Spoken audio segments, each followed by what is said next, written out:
డబ్బు, అనారోగ్యం, ఉద్యోగం, వ్యాపారం, అప్పులతో బాధపడుతున్నారా? మీకోసమే లాంచ్ యువర్ ఫ్యూచర్ ప్రోగ్రామ్. నమస్కారం డాక్టర్ శ్రీ ఆచార్య అనంతకృష్ణ స్వామి. నమస్కారం. సో వీడియో స్టార్ట్ చేసే ముందు క్లాసెస్ ఎక్కడెక్కడ ఉన్నాయనేది నేను ఒకసారి చెప్పేస్తాను. Thank you.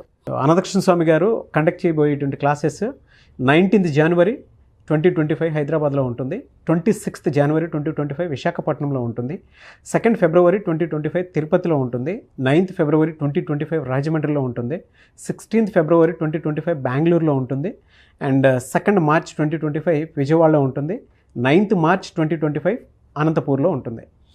సో ఎన్రోల్ చేసుకోవాలి అనుకునేటువంటి వాళ్ళు వెంటనే స్క్రీన్ మీద కనిపిస్తున్న నెంబర్కి సంప్రదించండి. నమస్కారం డాక్టర్ శ్రీ ఆచార్య అనంతకృష్ణ స్వామి గారు. నమస్కారం అండి. 699 మనీ మంత్ర వీడియో. సో ప్రీవియస్ వీడియోలో మనం డిస్కస్ చేసుకున్నట్టు మనం మనీ పాయింట్లో ఉన్నప్పుడు ఎలానంటే సబ్ కాన్షియస్ కాన్షియస్ ఏ విధంగా ఉంటాయనేటువంటి దానికి బెస్ట్ ఎగ్జాంపుల్ చెప్పారు. ఒకళ్ళు గురువు అయితే ఇంకొకళ్ళు శిష్యులు. ఎస్, అది బాగా పేలింది అది వీడియో చాలా చాలా. ఇప్పటివరకు ఏమనుకున్నారంటే అండి, నిజంగా కూడా నాకు చాలామంది కాల్స్ చేసి చెప్పారు. ఎందుకంటే అసలు గురు శిష్యుల సంబంధం అంటే మేము ఏదో అనుకున్నాము, ఒక ఫిజికల్ బాడీ అనుకున్నాం. కానీ మీరు అంతర్లీనంగానే మన లోపల గురువు ఉన్నాడు, అది ఎలా డైగైడ్ చేస్తాడు, మనం శిష్యుడికి ఎలా మారాలి, దాన్ని ఎలా మనం వినికిడి చేయాలి, దాన్ని మళ్ళీ ఎలా మనం ప్రతిచర్య చేయాలి, అదంతా వాళ్ళు చెప్తుంటే నాకే ఆశ్చర్యం వేసింది. సరిగ్గా చెప్పాం కదా మరి. Thank you so much. మీకు కూడా గుర్తున్నందుకు చాలా గ్రేట్. ఎందుకంటే ప్రపంచం మొత్తం మర్చిపోయినా మీలో ఉన్న గురువు మీరు మర్చిపోతే మాత్రం మీరు ముందుకెళ్ళలేరు. బా. 699 మనీ మంత్ర వీడియో.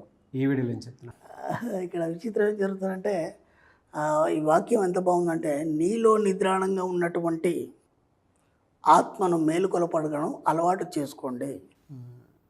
ఎంత వాక్యం ఎంత బాగుంది. నీలో నిద్రాణంగా ఉన్నటువంటి ఆత్మను మేలుకొలపడం అనేది అలవాటు చేసుకోండి. ఇక్కడ విచిత్రం ఏంటంటే అందరూ ఏమనుకుంటారంటే ఆత్మ అంటే అది ఏదో ఉంది, అది ఇప్పుడు మనిషి చనిపోయిన తర్వాత అది ఏదో గాలిలో వెళ్ళిపోతుంది, ఆ ఆత్మ అంటే దాన్ని ఏదో పరిభాషలో ఆధ్యాత్మిక పరిభాషలో ఎంతో లోతుగా చెప్పడం, అదంతా ఏం లేదండి. ఎందుకంటే అదంతా అయిపోయింది. అది ఇప్పటివరకు విని విని విని విని విని ఇప్పటికి ఎవరికి అర్థం కాలేదు అసలు ఆత్మ అంటే ఏంటనేది. సరైనటువంటి ఆత్మ అనే ఒక నిర్వచనం అనేది ఇప్పటిదాకా ఎవరు చెప్పలేకపోయినారు. అసలు ఆత్మ అంటే ఏంది, ఎక్కడ ఉంటుంది అది? దాన్ని మనం సింపుల్గా చెప్పాం కదా, పైనల్ గ్లాండ్ అని చెప్పాం మనం. అర్థమవుతుందా? సింపుల్గా చెప్పాం మనం final gland. Final gland is the science. అవును, దాన్ని మనం చిన్నప్పుడు పీయూష గ్రంథి అని చదువుకున్నాం. మనం మర్చిపోయాం. ఇప్పుడు దాన్ని చిన్నప్పుడు పీయూష గ్రంథి అని చదువుకున్నాం. అలాగే పిట్యూటరీ గ్లాండ్. ఈ రెండు గ్లాండ్స్ ఏం చేస్తాయంటే ఇక్కడ ఎప్పుడు నిద్రావస్థలు ఉంటాయి. పిట్యూటరీ గ్లాండ్, పైనల్ గ్లాండ్ ఎప్పుడు నిద్రావస్థలు ఉంటాయి.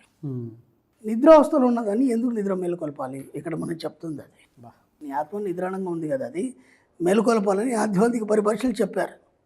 అంటే విచిత్రం ఏంటంటే ఈ సైన్స్ రాకముందే మన ఋషులు ఎప్పుడో చెప్పారు కదా, నిద్రావస్థలో ఉన్నటువంటి ఆ యొక్క ఆత్మను మేలుకొలపండి. అంటే మీనింగ్ ఏంటంటే ఎప్పుడు కూడా ఈ పైనల్ గ్లాండ్, పిట్యూటరీ గ్లాండ్ ఏవైతున్నాయో ఇవి రెండు కూడా హాయిగా నిద్రావస్థలో ఉంటాయి. విచిత్రం ఏంటంటే ఈ పైనల్ గ్లాండ్ ఏదైతుందో మీకు 7 జన్మలకు తిరుగుతుంది. ఓకేనా? శరీరం మారుతుంది, మాత్రం ఆ పైనల్ గ్లాండ్ అనేది ఆ శరీరాన్ని పట్టుకొని తిరుగుతుంది. ఇక పిట్యూటరీ గ్లాండ్ ఏమవుతుందంటే దాంతోపాటు మొత్తం ఈ యొక్క ప్రతి జన్మ యొక్క రికార్డుని ఒక మనకి ఒక హార్డ్ డిస్క్ లాగా అది మొత్తం సేవ్ చేస్తుంటుంది. సేవ్ చేసి ప్రతి టైంలో దానికి అందిస్తుంటుంది పైనల్ గ్లాండ్కి. ఓకేనా? ఈ రెండు గ్లాండ్స్ ఎప్పుడు కూడా నిద్రావస్థలో ఉంటాయి. పిట్యూటరీ గ్లాండ్ నిద్రావస్థలో ఉండి మిగతా గ్లాండ్స్ యొక్క వర్క్ చేస్తుంటాం. ఓకేనా? ఇక్కడ విచిత్రం ఏం జరుగుతుందంటే నిద్రావస్థలో ఉన్నటువంటి మీ యొక్క ఆత్మను మేలుకొలపండి అంటే అది ఎప్పుడు నిద్రావస్థలో ఎందుకు ఉంటుందంటే దానికి ఏం పని లేదు. ఎందుకంటే గత జన్మను అన్నీ మోసుకొని వచ్చి ఆ నిద్రావస్థలో ఉంటుంది. ఇప్పుడు దాన్ని ఎందుకు మేలుకొల్పాలి? మనం పడుకుందాన్ని ఎందుకు మేలుకొల్పాలి? ఇప్పుడు ఒక వ్యక్తి ఉన్నాడు, హాయిగా తలుపులు పెట్టేసుకుని పడుకున్నాడు, వాళ్ళని ఎందుకు లేపుతాం మనం? వాడితో ఏదైనా పని ఉంటే తప్ప మనం ఎందుకు లేపుతాం? హాయి పడుకున్నాను పడుకోవచ్చు కదా. ఓకేనా? మన శాస్త్రంలో ఒక సిస్టర్ చెప్తారు, 3 సమయాల్లో ఎవరి మనం భంగం చేయకూడదు. ఒకటి నిద్రావస్థలో ఉన్నవాడిని, బాగా నిద్రలో ఉన్నవాడిని మనం అవసరమైతే తప్ప వాడిని నిద్ర లేపడానికి లేదు. భోజనం చేసేప్పుడు కూడా అవసరమైతే తప్ప భోజనాన్ని మనం డిస్టర్బ్ చేద్దాం. 3వది ఎప్పుడైతే ఇద్దరు కలుసుకుంటున్నారో భార్యాభర్తలు కానీ కామ సమయంలో కూడా డిస్టర్బ్ చేద్దాం. కాబట్టి అంత చక్కగా నిద్రావస్థలో ఉన్నటువంటి పైనల్ గ్లాండ్ని మనం ఎందుకు డిస్టర్బ్ చేయాలి? మేలుకొలపడం అలవాటు చేసుకోవడం అని చెప్పాడు ఇక్కడ. అలవాటు చేసుకోండి అంటే నిరంతరం నువ్వు దాన్ని ఒక అలవాటుగా మార్చుకోవాలి మేలుకొలపడం. ఎందుకు అంటే ఇప్పుడున్న ఈ జన్మకి చైతన్య పరిణామం చెందడానికి జాగ్రత్త అవస్థలోకి నువ్వు వెళ్ళడానికి నిరంతరం దాన్ని మేలుకొలపాలి. బా ఎందుకంటే నువ్వు ఉన్న జీవితం ఏదైతుందో చైతన్య పరిణామం చెందలేదు. నువ్వు ఒక పువ్వు వికసిస్తుంది, ఓకేనా, సూర్యరశ్మితో వికసిస్తుంది.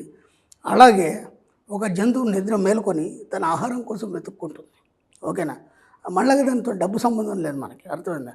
దానికి డబ్బుతో సంబంధం లేదు, కానీ మనిషికి డబ్బుతోని సంబంధం. అలాగే ఈ యొక్క చైతన్య పరిణామంలో జీవన వికాసానికి సరిపడా తను సంపాదించుకోవాలి కాబట్టి చైతన్య పరిణామం చెందాలి. కాబట్టి చైతన్య పరిణామం చెందాలన్నప్పుడు నీ యొక్క నిద్రాణమైనటువంటి ఆ యొక్క ఏదైతే మనకు ఆత్మ ఉందో దాన్ని మేలుకొలపడం అనేది అలవాటు చేసుకోవాలి. ఎందుకంటే నువ్వు ఒక స్తబ్దంగా ఒక రాయిలాగా పడి ఉండడం అనేది నీకు అలవాటు అయిపోయింది. అంటే ఇది ఎలా అయిపోయిందంటే నీ జీవితం అనేది ఒక రొటీన్ లైఫ్. అంటే ఉదయం లేచామా, ఆఫీస్కి వెళ్ళామా, వచ్చామా, అప్పులు చేసుకున్నామా, ఉన్నంతలో బతికామా, అయిపోయింది. కానీ ఈ సృష్టిలో ప్రతిదీ కూడా చైతన్య పరిణామం చెంది అన్నీ వికసిస్తున్నాయి. నీ జీవితంలో వికసనం ఎక్కడుంది? నీ జీవితంలో వికసనం లేదు కదా, అంటే కొత్తదనం లేదు కదా. కొత్తదనం ఏదైతుందో దాన్ని చైతన్య పరిణామం చెందడం అంటారు. ఆ చైతన్య పరిణామం చెందడానికి నీ యొక్క కొత్త ఆలోచనల్ని నీ ఆత్మకి ఇవ్వడానికి దాన్ని మేలుకొల్పాలి ప్రతిక్షణం. దానికోసం నువ్వు దాన్ని లేపడానికి అలవాటు చేసుకోవాలి. ఇప్పుడు నువ్వు ఉన్న జీవితం వేరు, నీ కొత్త జీవితాన్ని నువ్వు ఎలా తీర్చిదిద్దుకోదలుచుకున్నావు, నువ్వు ఒక గొప్ప ఆత్మగా నువ్వు రూపం దాల్చుకున్నావా, నీ ద్వారా ఇతరులకు నీ యొక్క శక్తిని ప్రసరింపజేయదలుచుకున్నావా, నీలో ఉన్నటువంటి అనంతమైన ఎనర్జీని నువ్వు ఎలా బయటికి తీయాలి, ఆ బయటికి తీయడానికి నీకు ఎవరు గైడెన్స్ ఇస్తారు? ప్రపంచంలో ఎవడు నీకు ఆ గైడెన్స్ ఇవ్వడు. కేవలం నీ యొక్క ఆత్మనే నీకు గైడెన్స్ ఇస్తుంది. అంటే నీ ఫైనల్ గైడెన్స్ ఇస్తుంది. అందుకోసం దాన్ని నిద్ర లేపాలి.